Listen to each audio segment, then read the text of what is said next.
Cet épisode a été rendu possible grâce au CNC et à nos partenaires. Un grand merci à eux. Écoutez les amis, sans plus tarder, je vous propose qu'on accueille notre invité politique cette semaine, le ministre délégué chargé des Transports, Clément Beaune.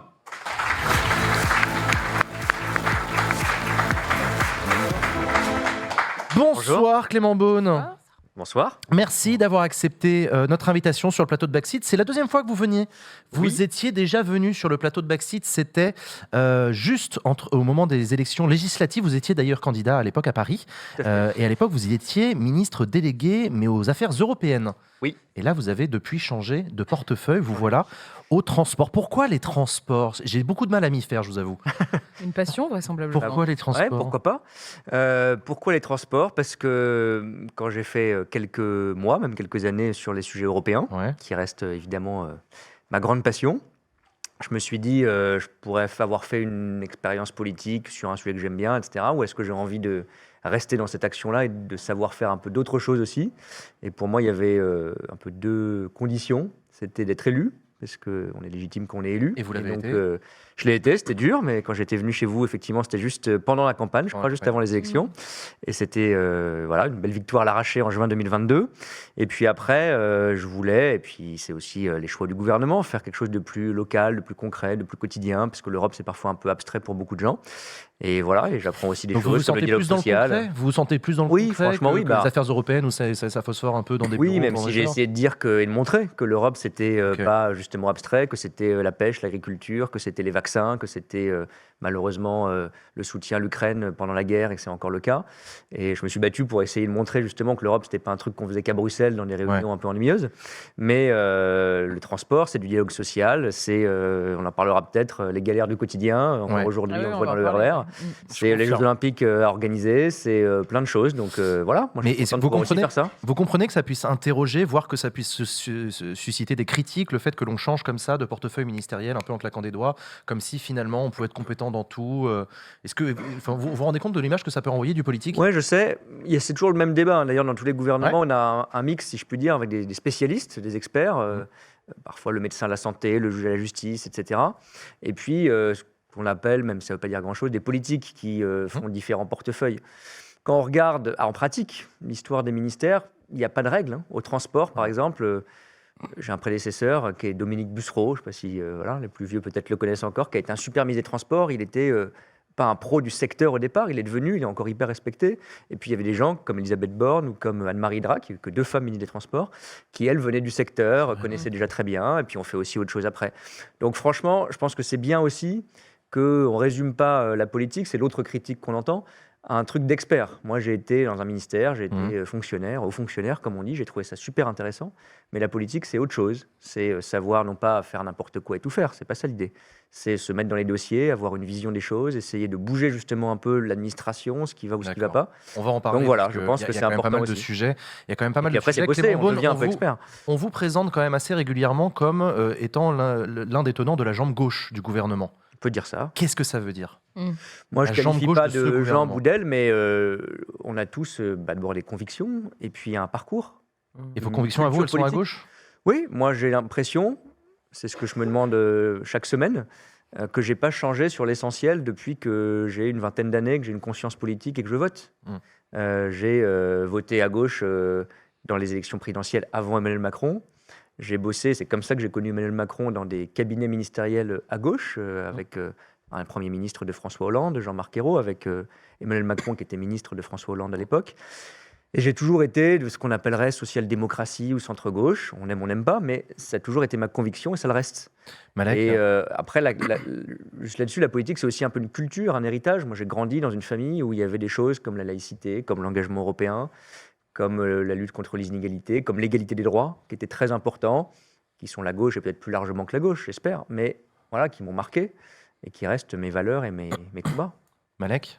Vous avez votre parcours, vos convictions, mais vous servez un président de la République et un gouvernement, celui d'Emmanuel Macron.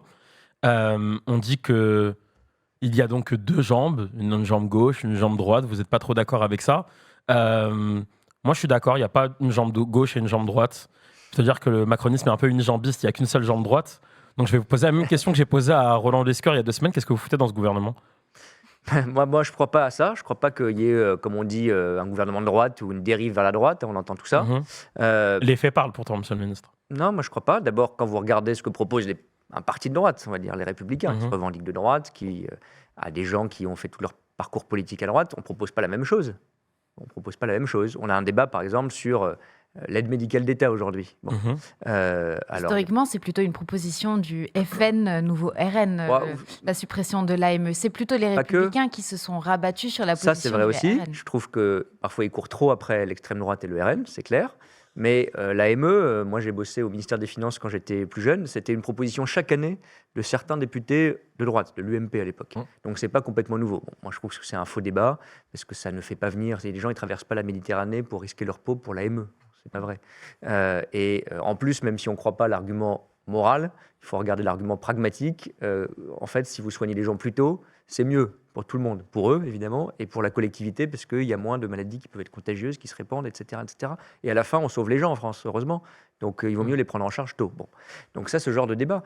Et même parfois, on pèse pour dire, on a été beaucoup de ministres et de députés à dire, attention, l'AME, c'est très important, c'est aussi un symbole.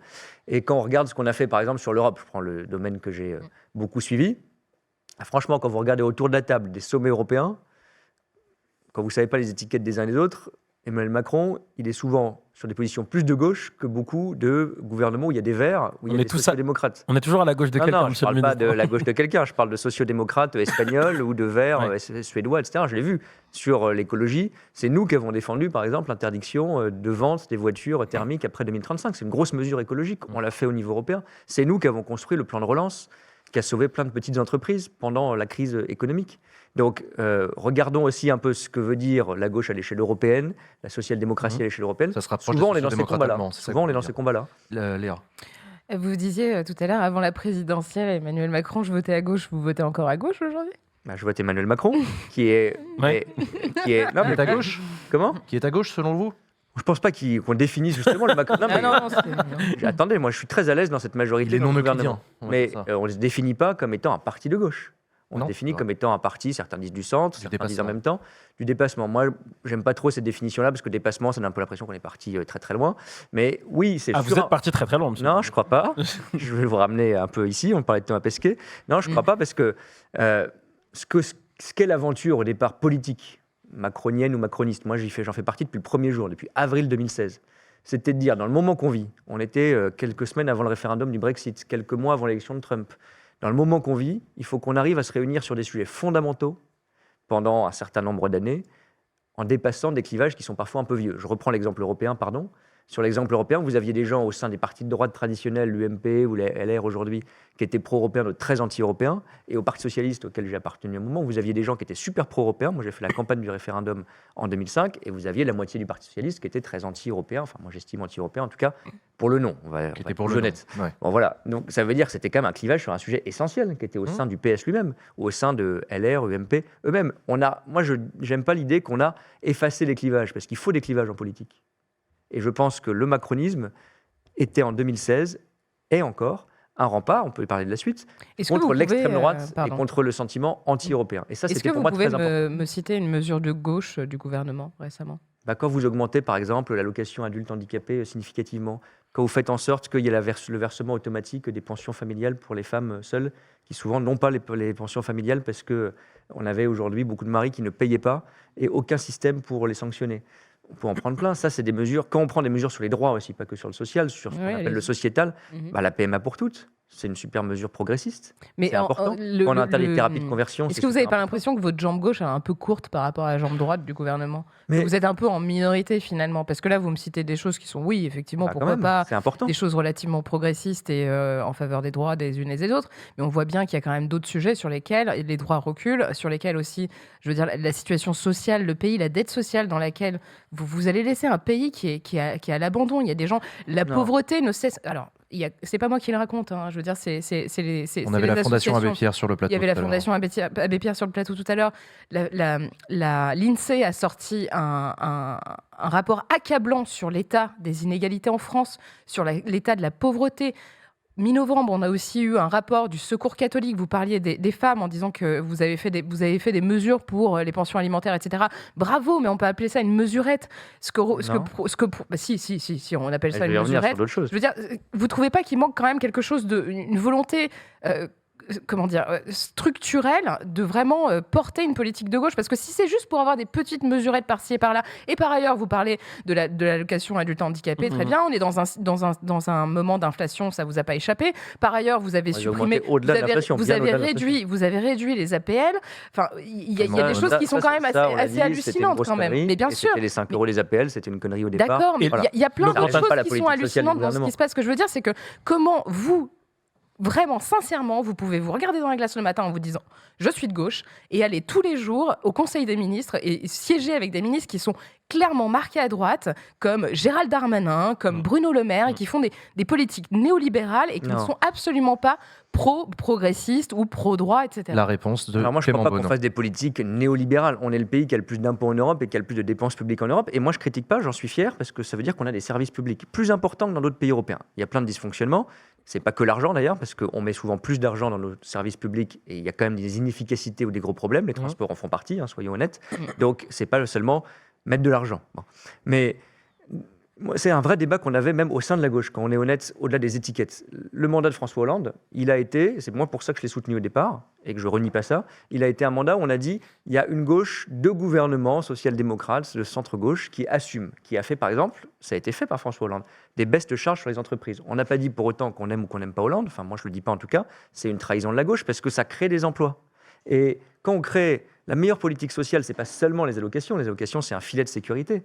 Quand on a créé dans ce mandat, depuis 6 ans, 1 million d'emplois.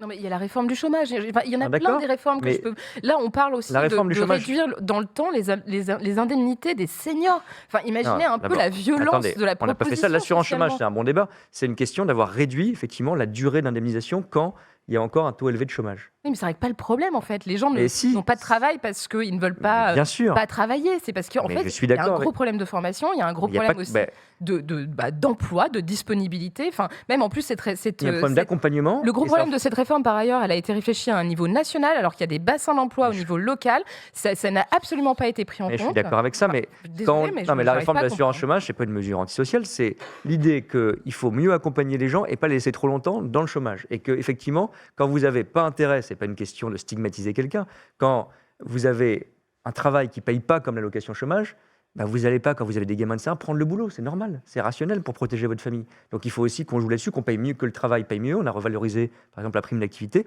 qu'on crée des emplois, on a créé des emplois quand même avec ces réformes économiques depuis 6 ans, c'est le premier des droits sociaux et des réformes sociales, la première des réformes sociales qu'on a menées. Et il y en a une autre, puisque vous parlez de formation, qui me tient beaucoup à cœur, c'est pas moi qui l'ai menée, mais je pense qu'elle est très importante collectivement, c'est celle de l'apprentissage.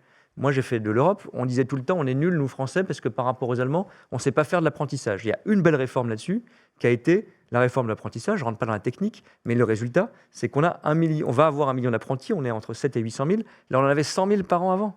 Donc ça, c'est des gamins qui n'avaient pas de formation, et qui vont avoir une formation et un emploi. Et c'est valorisé. C'est à valoriser l'apprentissage. Donc, on peut avoir des désaccords sur des mesures, mais pourtant qu'on puisse dire qu'on est néolibéral. Et parfois, on a des débats, c'est vrai, internes au gouvernement et à la majorité. Il y en avait aussi quand il y avait des majorités PS ou des majorités de droite. Oh, oui. Plus ou moins, j'en sais rien, mais enfin, il y en avait. On a une question de... Et par exemple, entre la droite, quand vous aviez des primaires, ça se voyait, entre Juppé et Fillon, c'était pas la même droite. Ouais, et il y avait des désaccords sur l'Europe, sur les migrants. Ouais, un peu plus que des nuances. Donc il y a des débats, bien sûr. Et puis après, sur est-ce que vous êtes trop petit, minoritaire, vous parlez pas assez, vous les gens issus de la gauche. Moi je dis, quand vous êtes en politique, on gagne pas tous les combats, mais il faut les mener, et parfois en interne.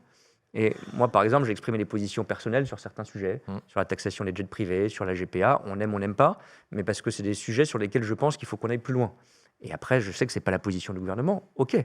Et presque chaque jour, il faut se demander si on est plus utile à être là dans l'action publique et gouvernementale que si on ne fait pas. Je ne le ferai pas toute ma vie, mais je pense, pas de manière arrogante, mais que je participe à des choses sur les politiques publiques dont j'ai la charge, l'Europe, aujourd'hui les transports, que je mène des combats et j'en gagne certains qui me font avancer.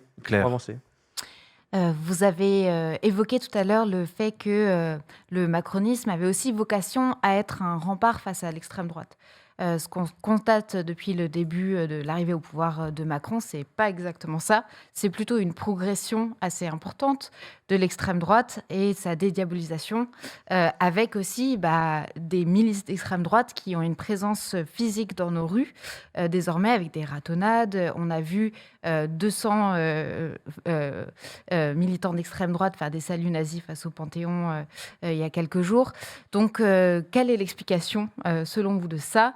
Est-ce que le macronisme est effectivement un rempart à l'extrême droite encore ? Est-ce que vous pouvez encore vous revendiquer de cette position-là ? Ou est-ce qu'il ne faut pas lire dans le caractère peut-être trop de droite des politiques du macronisme aussi une des sources de cette progression de l'extrême droite ? Alors ça, je ne crois pas, mais quand j'ai dit rempart, notamment la première élection, en 2016-2017, enfin 2017 l'élection, moi je suis convaincu, après c'est de la politique fiction, que si on avait eu un deuxième tour Fillon-Le Pen, vu l'état de Fillon à ce moment-là, de la droite à ce moment-là, elle aurait pu gagner. Oui, mais c'est un rempart qui est lié à un moment ouais, mais c'était quand même vachement important. On était dans un moment où le Brexit, on pensait que l'Europe allait se déliter. 9 mois avant, il y a le Brexit. On a été courageux et là-dessus, pour moi, c'était un des vrais moteurs. On a mis des drapeaux européens dans le meeting, on a parlé d'Europe, on a dit on va réformer l'Europe, on a fait des choses d'ailleurs depuis 6 ans, j'en suis fier. Oui, mais l'Europe, elle se décrète pas. C'est aussi, d'accord, mais je pourrais vous prendre des exemples de réformes. J'ai pris sur l'écologie, sur la lutte contre le dumping social, le travail détaché, etc. Ce que je veux dire par là, c'est que l'extrême droite était déjà un danger en 2016 et en 2017, et je suis convaincu que s'il n'y avait pas eu une proposition politique nouvelle, progressiste, mais nouvelle, Emmanuel Macron c'était un nouveau dans le paysage politique, un jeune, rafraîchissant qui arrivait, elle pouvait gagner. Et contre Mélenchon, Marine Le Pen, elle aurait gagné.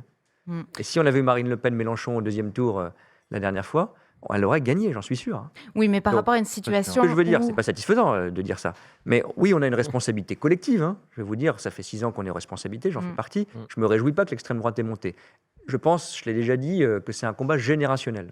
Pour aussi les plus jeunes qui sont là, c'est un combat générationnel. Parce que malheureusement, dans tous les pays, on voit un extrémisme ou un nationalisme qui augmente, qui répond de manière démago, facile, qui profite aussi sans doute des réseaux, des fake news, etc., pour dire qu'il y a une réponse facile, populiste à tout. Crise climatique, vous n'avez pas envie de ces trucs-là, l'écologie, les bagnoles électriques, c'est cher, etc. Vous inquiétez pas, en fait, tout ça, c'est des bêtises. Le GIEC qui vous raconte n'importe quoi, on va démonter les éoliennes. C'est ça qu'elle dit, Marine Le Pen, sur l'écologie. Un parti aux Pays-Bas dit ça, en Italie disent pareil, etc. Vous avez des problèmes de fin de mois, il y avait des problèmes de pouvoir d'achat, etc. C'est des immigrés, on va les mettre dehors, vous inquiétez pas. Il y a des problèmes de sécurité, c'est que l'immigration. C'est ça leur discours. C'est un peu le discours de Darmanin, pardonnez-moi, mais quand même. On va être en désaccord, mais honnêtement, non. C'est quand même beaucoup. Vous avez quand même une responsabilité particulière dans la mesure où, par rapport au second tour, où Chirac avait affronté Le Pen, il y avait eu un mouvement immense dans le pays pour dire non à ça, pour dire l'extrême droite est en dehors du champ républicain. Aujourd'hui, vous êtes en train d'acclimater l'idée que l'extrême droite peut être reçue au sein du champ républicain. C'est ça qui rend possible. Et l'extrême droite n'est pour moi pas dans le champ républicain. C'est pas clair pour l'ensemble de vos collègues, je pense. Je crois pas, mais je vais être clair. Moi, je me suis engagé en politique. Je pensais pas avoir un mandat un jour, etc. C'était l'Europe pour l'Europe contre l'extrême droite, si je résume. Bon. Et je tiens ça. Et moi, quand on m'a interrogé au soir du premier tour législatif sur un plateau de télé en me disant vous avez vu, il y a plein de députés RN qui vont être de candidats RN, qui vont être au deuxième tour. Vous faites quoi s'il y a un duel LFI? Moi, je combattais une députée LFI, donc j'étais pas pour eux. LFI, RN. J'ai dit, moi, je voterai toujours pour LFI ou pour quelqu'un d'autre qui soit contre le RN. Je regrette que LFI, entre-temps, soit devenu un parti, à mon avis, ultra radicalisé. Vous considérez qu'ils sont sortis de l'arc républicain? Moi, j'aime pas trop l'expression parce qu'on ne distribue pas des brevets les uns les autres, mais il y a des moments et des personnes, parce que je ne mets pas tout le monde dans le sac dans le second tour. Comment? Vous voterez quand même LFI au second tour? J'espère qu'on n'aura jamais, pour être honnête, un deuxième tour Mélenchon ou LFI RN. Ça serait une catastrophe en soi. Mais oui, je le ferai, ouais. D'accord. Mais quand vous voyez, il y a des moments où franchement, c'est dur d'expliquer ça. Parce que LFI ne nous aide pas beaucoup. Quand ils disent que le Hamas, ce n'est pas un mouvement terroriste, moi j'ai un problème. Quand ils manient tous les jours, je suis à l'Assemblée nationale souvent, vraiment l'insulte, c'est quand même un énorme problème pour l'image de la politique. Et le sujet générationnel qu'on a à combattre, c'est que l'extrême droite, et c'est collectif, on parle de responsabilité, mais c'est collectif, elle ne fait plus peur. Bon, il ne faut pas la banaliser. Oui, mais la source de ça, elle vient d'où? Elle vient des cravates à l'Assemblée, du fait qu'ils se sont institutionnalisés, mais elle vient aussi d'une manière que la Macronie a eue de leur décerner des brevets de politesse. Enfin, c'est des expressions de Yael Braun-Pivet qui dit oui, ils sont très bien, ils respectent les règles du jeu démocratique. Il ne faut pas tomber dans ce panneau, je suis d'accord. Mais tout ça, ça crée un cadre dans lequel on se dit bon bah finalement l'extrême droite, ils ont leur place quoi. Non, c'est un parti acceptable, etc. Non, ils sont pas un parti comme un autre. Ils ont pas alors leur place. Oui, quand ils ont 89 députés qui sont élus, on ne va pas les chasser de l'Assemblée nationale. Mais en revanche, dire que l'extrême droite a un héritage qui vient du nationalisme, du fascisme, etc., il faut le redire. Et l'antisémitisme, vous avez raison.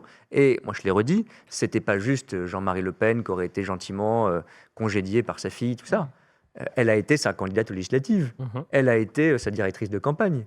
Il y a son chef de parti, et ce n'est pas les anciens temps, c'est Jean-Jordan Bardella qui a moins de 30 ans, qui a dit « Moi, je pense que Jean-Marie Le Pen n'était pas vraiment antisémite, il a été condamné. » Bon, donc, il faut rappeler ça. Moi, je pense qu'il ne faut pas séparer le combat, disons, éthique et moral, et dénoncer ça, et le combat des résultats, si je peux dire, parce qu'ils se nourrissent de la désindustrialisation, des problèmes de pouvoir d'achat, des services publics, on n'a pas beaucoup parlé. Moi, je viens de la gauche, je suis ultra attaché aux services publics, j'étais à l'école publique, etc. Je suis ultra attaché aux services publics. Et le service public des transports, il faut réinvestir dedans, par exemple, ou la santé, etc. Les suppressions de postes dans l'éducation nationale, qui ont encore oui, il faut les inverser. Non, mais, et on est en train de créer des postes dans l'éducation nationale en ce moment. Pas dans le PLF. Pas dans le PLF. Depuis 2017, on a créé des postes dans l'éducation nationale. Avec le dédoublement des classes, on a créé des moyens d'enseignement supplémentaires aussi. Et on va continuer. Le ministre l'a annoncé encore il y a quelques jours. Donc, mais il faut réarmer ou réinvestir dans le service public. Oui, c'est vrai. Bon, mais ce que je veux dire par là, c'est que moi, je crois que les deux combats, ce qu'on dit parfois, il faut combattre, il faut arrêter de parler de morale, et puis il faut se concentrer que sur les résultats ou l'inverse. Bon, les deux. Il ne faut pas banaliser l'extrême droite. Et on a tous une responsabilité. Moi, j'ai voté pour la première fois à une présidentielle le 21 avril 2002. Je m'en souviens comme si c'était hier. J'ai fait une manif, j'étais en Erasmus à l'époque, ils ont halluciné, à Dublin. On avait la une de l'IB avec marqué non, on était 50 dans la rue, mais on a quand même voulu marquer le coup. Bon, donc ça a défini mon engagement, même pas politique, j'étais pas un élu, mais de citoyen. Et ça reste marqué en moi. Et je regrette qu'effectivement, mais c'est aussi une responsabilité, je renvoie pas la balle, qu'on a tous, et qu'on a aussi, qu'on est encore jeune, je suis encore un peu jeune en politique, pour les années à venir. Parce que quand il y avait Le Pen au deuxième tour, on était tous dans la rue. Pour préciser, les jeunes, aujourd'hui, la marche, il n'y avait aucun. On aura des questions sur les transports après. Vous disiez tout à l'heure que le gouvernement actuel, la majorité, était un rempart contre l'extrême droite. Qu'est-ce que vous faites concrètement, mais vraiment concrètement, je ne parle pas d'idéologie ou autre, concrètement au quotidien, pour faire en sorte que l'extrême droite recule dans notre pays? Je vais vous prendre deux exemples. Justement, sur le terrain des résultats politiques et sur le terrain, j'allais dire, moral. Parce que je n'ai pas répondu à votre point sur les milices. On est, je pense, le premier gouvernement, au moins depuis 20 ou 30 ans, à avoir dissous des groupuscules et des milices d'extrême droite. Encore hier, en Conseil des ministres. Bon. Et d'ailleurs, c'est le ministre de l'Intérieur qui l'a fait. Je dois lui rendre hommage là-dessus. Il l'a fait. C'était courageux parce que juridiquement, c'est compliqué, etc. On l'a fait. Et on a dit, on dissout un certain nombre d'organisations quand parfois elles sont violentes, islamistes, etc. Oui, on dissout aussi des mouvements écolos, notamment. Je ne rentre pas dans les soulèvements de la terre, mais ça n'empêche pas qu'on a dissous des milices d'extrême droite. Qui vont continuer, en fait, qui ne sont pas vraiment structurés juridiquement, mais qui vont continuer d'agir, de se réunir. Il suffit de dissoudre pour régler le problème. Enfin, c'est un geste symbolique et pas que symbolique, ça les désorganise et puis il faut continuer. Il y en a d'autres qui se reconstituent et on peut dissoudre ce qu'on appelle des mouvements de fait, c'est-à-dire des associations qui n'ont pas forcément d'existence juridique, mais qui se rassemblent dans la rue ou qui appellent sur les réseaux sociaux à des actions, etc. Vous pensez vraiment que ça allait être destructure ? En tout cas, il faut le faire. Ne pas le faire, ça serait pire. Et il faut continuer. Il y a nos services de renseignement qui sont mobilisés contre l'ultra-droite, etc. L'extrême droite. Ou l'extrême droite, mais oui, l'extrême droite. Les mêmes, et les milices d'extrême droite. Mais vous avez raison. Mais donc ça, c'est une mesure sur le terrain, j'allais dire, des idées, des valeurs et de la République, en étant intraitable là-dessus par la loi et par l'ordre républicain. C'est un enjeu sécuritaire aussi. Oui, aussi, bien sûr. Bien sûr, ça existe. Bien sûr. Et après, ça je le dis aussi, il n'y aura pas que ça qui va faire reculer le vote d'extrême droite, le vote notamment pour le RN ou le vote pour Zemmour. Et moi je suis persuadé qu'ils se sont énormément nourris notamment de la désindustrialisation et des pertes d'emplois dans des zones comme le nord de la France, comme l'est de la France. J'ai une mère qui habite dans les Bouches-du-Rhône, il y a un vote d'extrême droite énorme parce que c'était des petits bassins industriels, de l'emploi industriel dans les petites boîtes qui a été détruit par en partie une mondialisation mal régulée, etc. Je ne reviens pas là-dessus. Ils se sont nourris de ça. C'est ça leur terreau, notamment les anciennes zones industrielles. Ce n'est pas la baguette magique, mais quand vous recréez à Dunkerque, quand vous recréez à Saint-Étienne des emplois, c'est une pilule anti-RN qui va mettre un peu de temps à faire son effet contre le poison, mais c'est une pilule anti-ARN. On a des questions à vous poser aussi sur les transports. Je vais commencer avec celle des Jeux Olympiques. Alors, si je récapitule, voilà, donc c'est l'été prochain. Anne Hidalgo a assuré dans Quotidien que sur le volet transport ne serait pas prêt pour les JO. Valérie Pécresse, la présidente de la région Île-de-France, a annoncé des hausses de tarifs pendant la durée de la compétition. Et vous, de votre côté, vous avez invité les Franciliens à se démerder, en gros. Si j'ai bien compris. J'ai pas dit ça. Pas merci, vous l'avez d'ailleurs. Dit, vous l'avez dit plus poliment que ça, en gros, organisez-vous différemment. Oui, prenez vos vacances au bon moment. Se démerder, c'est faire les choses tout seul. On va pas faire comme ça. Qu'est-ce que c'est que ce bordel? Qu'est-ce qui se passe? Non, alors, d'abord, ce qui m'a, moi, énervé dans la déclaration d'Anne Hidalgo, c'est pas qu'elle dise il y a encore du boulot, même si elle avait dit le ministre des Transports est nul, à la limite, c'est la politique, c'est pas très sympa, mais c'est la vie. Elle a pas dit ça. Elle a dit on va pas être prêt. Ça, je le dis, c'est grave. C'est vrai. Si c'est factuel. Vous avez reçu un courrier là, du préfet de la région Île-de-France. Ça, c'est la partie, il y a encore du boulot. Non, mais c'est important. Vous imaginez une seconde, toutes les villes qui ont accueilli les Jeux Olympiques, heureusement d'ailleurs, ont été prêtes, de Athènes à Rio, en passant par Tokyo et Londres. Donc, évidemment, il faut qu'on réussisse les Jeux sur tous les aspects, la sécurité, des aspects qui sont entre les mains de la ville de Paris. Moi, quand cet été, ils ont raté la baignade dans la Seine parce que je ne sais pas ce qui a été mal organisé, un clapet qui n'a pas fermé, etc. Bon, on n'est pas allé dire « Ah là là, c'est nul », etc. On a dit « On va réparer ça ». Et on a chacun une responsabilité. Pécresse en a un bout, j'en ai un bout, Anne Hidalgo en a un bout, etc. Ouais. Bon, si on commence à dire « Moi, je fais un truc super bien », moi, je pourrais dire l'inverse. Je pourrais dire « Les transports, vous inquiétez pas, ça va être super ». Mais en revanche, ce que fait Mme Hidalgo, ce que fait Mme Pécresse, ça ne marche pas comme ça.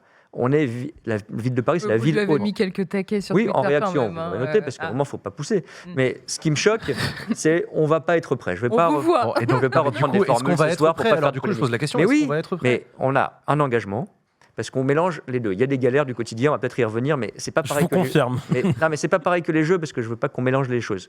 C'est suffisamment important. Les Jeux, on a pris un engagement, qui est pour la première fois, que pour tous les sites, il y a 25 sites en Île-de-France, on puisse aller 100% en transport public. Pas en voiture, 100% en transport public. Il y aura moins de monde qu'à 1 heure de pointe à Châtelet en ce moment pendant les JO, mais il y aura plus de monde que d'habitude l'été. On estime qu'il y aura 800 000 personnes par jour qui iront aux compétitions, etc., en transport public, et c'est ça qu'on veut. 800 000 par jour. Ouais. Il y en a combien là actuellement par jour, juste genre une journée normale? Je vous prends un exemple, la gare du Nord chaque jour, les flux, alors c'est pas en même temps dans les trains, c'est 700 000 personnes. Pour vous donner une idée, on ne sera pas aux pointes de septembre ou de ce qu'on connaît aujourd'hui avec le boulot, etc., mais on sera à des niveaux très élevés. Qu'est-ce qu'on fait? C'est une opération exceptionnelle. On n'a jamais eu une opération de transport l'été de cette ampleur en France. Donc on met des métros supplémentaires, on met des bus supplémentaires, on regarde site par site. Par exemple, Roland-Garros, Parc des Princes, c'est à côté, c'est la même ligne de métro, donc ça risque d'être saturé, on rajoute des bus, des choses comme ça. Donc ce n'est pas les transports, on réorganise un peu, on enlève à des endroits où il n'y aura pas beaucoup de monde, on rajoute des bus à d'autres endroits. Donc on ne peut pas comparer les JO tels qu'ils vont être et la vie quotidienne, qui est ma préoccupation principale d'aujourd'hui. Et ça coûtera combien? Et bien justement, ça a un coût, parce qu'on recrute des chauffeurs supplémentaires, on paye des primes, parce que les gens, ils n'auront pas de congés. Donc c'est normal qu'on parlait de services publics, les gens de la SNCF et de la RATP, moi je respecte ça, on va leur donner des primes, on négocie, bon, ce dialogue social est fait. Donc ça coûte à peu près, c'est 15% d'offres de transport en plus, un peu plus de métro, un peu plus de bus, et des gens à payer, ça coûte 200 millions. C'est ça le débat. Qui est-ce qui va payer? Parce que la promesse c'était que ce serait gratuit. Alors, oui, mais gratuit, ça c'est pour l'usager final. C'est un coût organisé. C'est-à-dire, genre, vous avez un billet pour voir les JO, vous rentrez dans... Oui, alors, à un moment, c'était ça qui a été envisagé. C'est ça qu'ils ont fait à Londres. Enfin, vous savez, c'est comme quand il y a une offre 2 en 1 ou 3 en 1. En général, on vous a monté le prix au départ. Donc, c'est jamais complètement gratuit. Mais Londres, ils n'avaient pas une offre 100% transport public. Il y avait moins de transport public que chez nous. Nous, il y avait à un moment ça, avant que j'arrive au ministère des Transports, il y avait eu cet engagement. Et puis, les budgets ont augmenté, l'inflation, etc. Et on a dit, il y a plusieurs solutions pour faire face à ça. Soit on fait un impôt JO, on ne va pas faire ça. Non, mais évidemment non. Donc ça, on a exclu. Si faites ça, alors tout va péter. Ah, voilà, non, mais voilà, c'est sûr à la révolution. Donc c'est pour ce genre de réaction qu'on n'a pas fait ça. Et donc, on a dit, par exemple, il y avait un truc qui coûtait 200 millions. Je n'étais pas là, mais j'assume.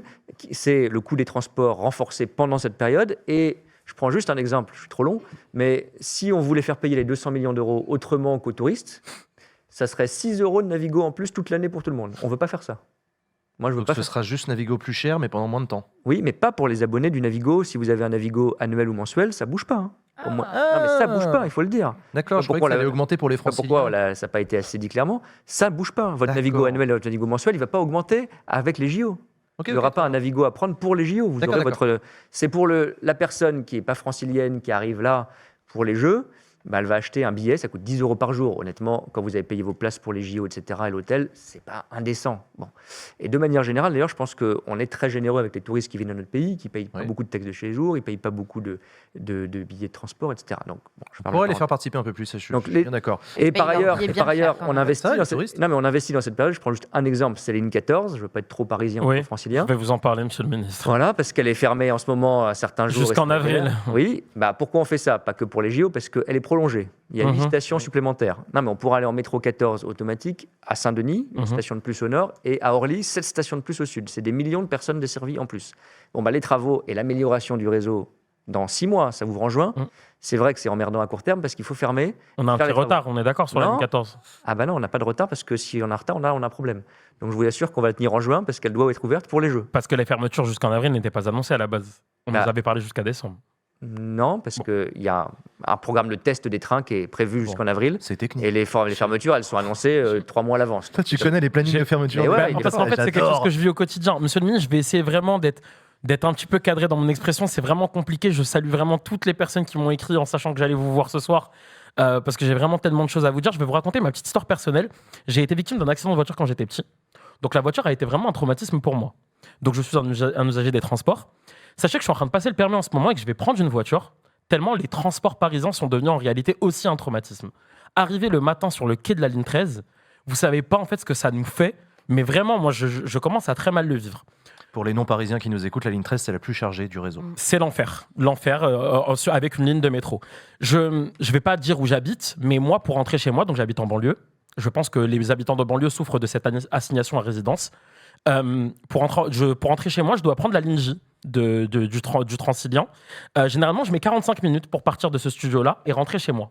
Je vais demander à Claire de dire au micro, Claire, s'il te plaît, est-ce que tu peux dire combien de temps je vais mettre là pour rentrer chez moi ce soir ? 81 minutes. 81 minutes au lieu de 45 minutes. Pourquoi ? Parce que en ce moment, depuis plusieurs semaines, plusieurs mois, tous les soirs à partir de 22h, je n'ai plus de train pour rentrer chez moi et je dois prendre une navette qui rallonge mon trajet. C'est le cas pour des potes qui habitent dans le 93 et qui doivent prendre le RER, qui ont aussi un trajet qui est rallongé.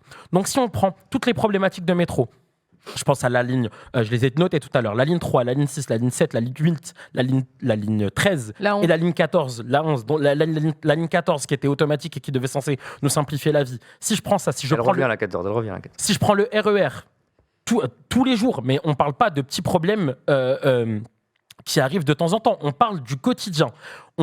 Regardez aujourd'hui, là, vous l'avez appris en fin de journée, petite fuite d'eau à Châtelet, et puis il n'y a plus de RER, démerdez-vous pour rentrer.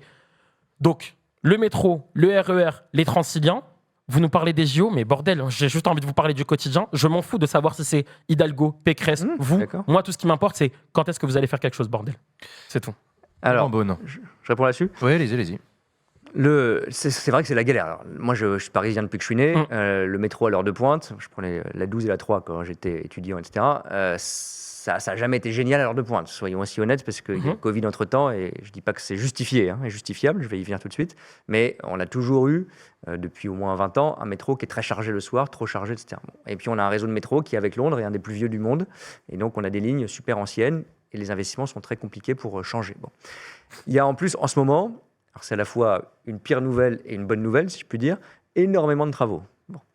Pourquoi ? Parce que et tant mieux, là pour le coup, il y a un réinvestissement. Après pas mal d'années, on n'a pas assez investi dans le réseau, sur des lignes du Transilien, sur des lignes nouvelles, parce que vous avez parlé de la banlieue, je ne sais pas exactement où vous êtes, mais le vrai drame de l'Île-de-France, c'est que le choix historique, ça a été de faire tout converger de la banlieue vers Paris, de faire aucune connexion entre les banlieues, et donc de rallonger les temps de parcours, même quand ça marche, pour des gens qui galèrent énormément, qui vont du nord, de banlieue nord à banlieue sud pour bosser, etc. Bon, toutes les lignes, c'est pas moi qui l'ai lancé, donc je le dis avec d'autant plus d'humilité, toutes les lignes du Grand Paris vont arriver entre 2024, donc la première c'est la ligne 14 prolongée l'année prochaine, puis 15, etc. Entre 2024 et 2030, c'est un doublement du réseau. Et là, pour le coup, je le dis aussi parce que c'est du métro moderne, automatique, qui n'a pas 100 ans, comme, il n'y a pas 100 ans exactement, mais pas 100 ans comme certaines rames. Bon. Et il y a des lignes sur lesquelles il y a des investissements qui ont été retardés souvent, qui sont en train d'être mieux faits. Moi, j'ai fait un accord avec Valérie Pécresse, je ne vais pas trop dans le détail, mais pour lui apporter 1,5 milliard d'euros par an, d'ici 2030, pour investir dans le métro. Alors, je vais être hyper honnête, ce n'est pas l'investissement que je fais aujourd'hui, qui va régler nos soucis demain, on est d'accord. Je suis d'accord, et c'est le ministre des Transports de plus 2 ou plus 3 que vous inviterez, puis qui ira couper le ruban en disant j'ai une ligne nouvelle. Bon, tant pis. Ce sera qui ? Mais je ne sais pas. Peut-être vous, je ne sais pas. Ah non. Mais c'est un métier compliqué. Hein. Ouais. Bon. Mais non, ce que je veux dire, c'est que c'est du temps long, c'est compliqué. Les investissements qu'on décide, nous, on les a souvent en 5 ou 10 ans. Moi, je vais, si je puis dire, couper des rubans pour les gens qui ont lancé le Grand Paris. Je vais les remercier.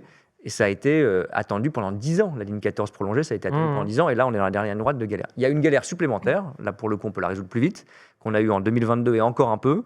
C'est qu'après le Covid, etc., on n'avait pas les effectifs nécessaires. La fameuse offre de service. Ouais, l'offre de service qui était réduite. J'en peux plus d'entendre la petite voix qui me parle de l'offre de service. Alors, ça s'améliore, ce que je regarde des gens empreintes, ça s'améliore quand même beaucoup dans le bus, même s'il y a encore des galères par rapport à l'an dernier. Bon, on a moins de cas où vous aviez, moi, on m'envoyait les photos, où je le voyais à côté de chez moi, à Place Clichy, et 63 minutes, etc. Bon, pour un bus, c'est qu'un petit problème, c'est soit 6 minutes. Vous prenez les transports, vous ? Le week-end, oui. Le week-end, oui, je prends la ligne 7, j'habite sur la ligne 7. Je vais vous envoyer tellement de photos, monsieur le ministre, si vous saviez, c'est insupportable. Mais allez-y, je vous assure qu'il y en a pas mal que bon. Mais et donc je prends et en plus on m'envoie beaucoup de photos. Donc le bus ça va quand même mieux. Les lignes de métro, il y en a plusieurs, 5 notamment où c'est ultra galère encore, pas mieux que l'an dernier et pas mal où ça s'est quand même amélioré par rapport à l'an dernier. Et on est en plus dans la période où on fait beaucoup de travaux parce qu'on va les arrêter après avril pour les Jeux et parce qu'on aura, j'espère, notamment sur la 14, rétabli les choses. Donc je vais pas vous dire que c'est pas la galère. Je vais vous dire que on répond à ça par l'investissement, parce que tous les gens, y compris parfois la mairie de Paris, etc., qui postent des photos en disant vous trouvez ça normal ? Ben non, mais nous on est des acteurs politiques, on n'est pas des gens qui sont des lanceurs d'alerte, on est là pour répondre à votre problème. Et moi je vous dis ce qu'on peut faire à court terme, ça c'est recruter plus, parce qu'il y a encore des manques d'effectifs, et c'est investir plus, et ça mettra pas 6 mois ou 1 an, ça mettra 5 ans. Et en attendant, pendant que d'autres disent faites mieux, vous me dites tenez bon. C'est ça. Je dis aussi on doit faire mieux. Non, Mélenchon là-dessus, je vais reprendre sa phrase une fois. Waouh. Le faites mieux, ça s'applique à moi.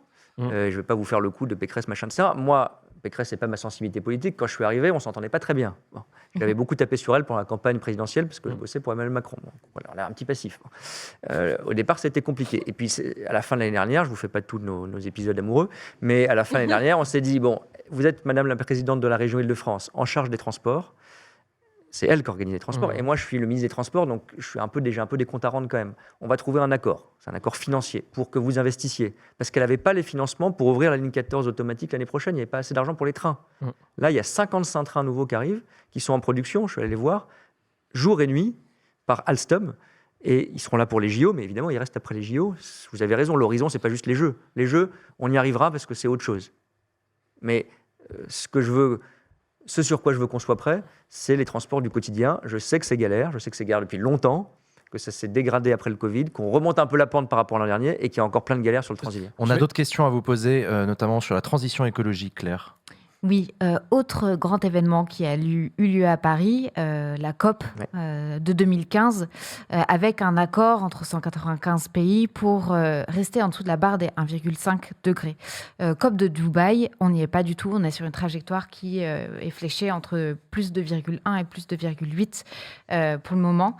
Et clairement, la France n'a pas totalement, même pas du tout fait sa part dans ce travail-là, et notamment au niveau des transports. C'est la part la plus importante de ce qu'il faut qu'on fasse pour faire baisser les émissions de gaz à effet de serre.